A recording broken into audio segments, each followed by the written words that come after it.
Mindfulness refers to focusing one's attention on one's own actions, such as walking and eating. The number of practitioners are increasing in the United States, and it is believed that this kind of awareness training helps prevent people from acting as their desires and impulses dictate. I think it is a kind of a philosophical activity to become conscious of one's own behavior and look at oneself objectively in this way. What do you think? Yeah, so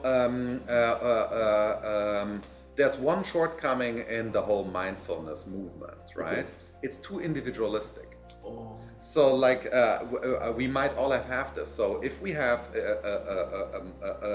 the biggest problems in human life, there are two big problems in human life. There are many, but let's say three. Health, something that relates just to my body.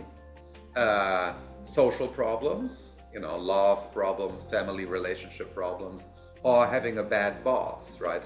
Having a narcissistic boss is a big problem, right? Or working in a toxic work environment of some other kind, right, is a very serious problem. And economic problems, right?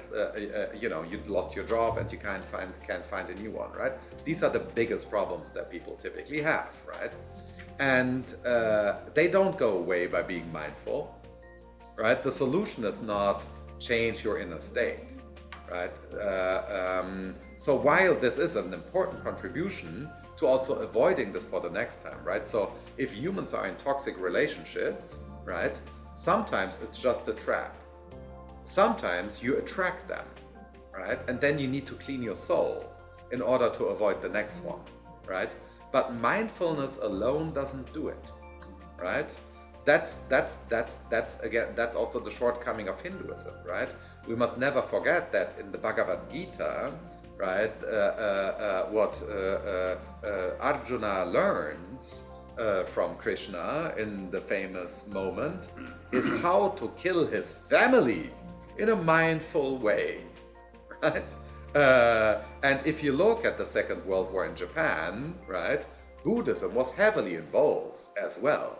It's not that Buddhism prevented, war crimes. It just helped people to do this in a more mindful way, right? And so, and that's a paradox because Buddhism, of course, tells us don't kill, right? Of course, it's not martial, right? But you see, it can easily be misused, very easily be misused in this way.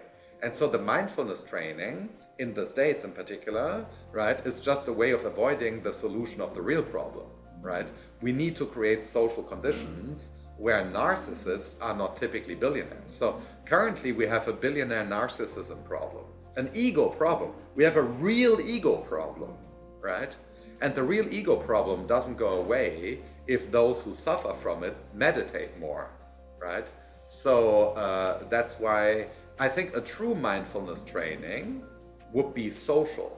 So imagine we, combine social thought with Buddhism, right? So, because Buddhism should better not be individualistic, right? If Buddhism is individualistic, it contradicts itself again, because then it's about me. It's about my internal peace, right? And that would be utterly egoistic for the view, right? I always thought it was egoistic of the Buddha to, not become king, right? So he had the choice, right? Should I be the emperor? It was a bit little egoistic. He was a rich kid. And wouldn't the solution be to achieve enlightenment, go back and become the emperor? That would have been a different story. He would have changed society, right? He wouldn't be the emperor, the early emperor. He would have changed society.